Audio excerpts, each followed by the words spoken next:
Praise lord. దేవుని స్తోత్రం. దేవుని మాటలో జీవపు ఊటలు.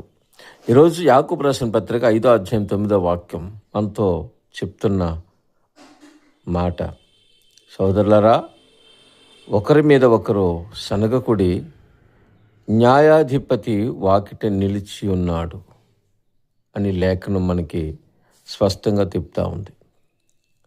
ప్రియులరా, మనము ఆశీర్వాదాన్ని కోల్పోవటానికి, ఆరోగ్యం కోల్పోవటానికి, ఆత్మీయతను కోల్పోవటానికి ఇదొక పెద్ద ప్రమాదకరమైన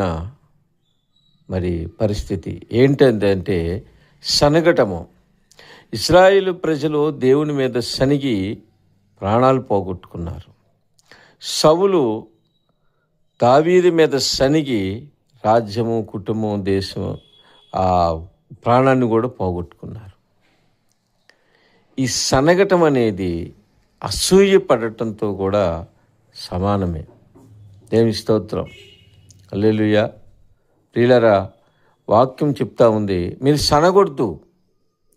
మీకు తీర్పు తీర్చేవాడు మీ యొక్క సమీపముగానే నిలిచి మీ యొక్క మాటలు వింటున్నాడు అని లేఖనం స్పష్టంగా చెప్తా ఉంది.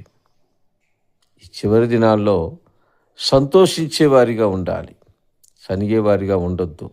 ప్రేమించేవారిగా ఉండాలి, ద్వేషించేవారిగా ఉండొద్దు. ఆదరించేవారిగా ఉండాలి, తోసేసేవారిగా ఉండొద్దు.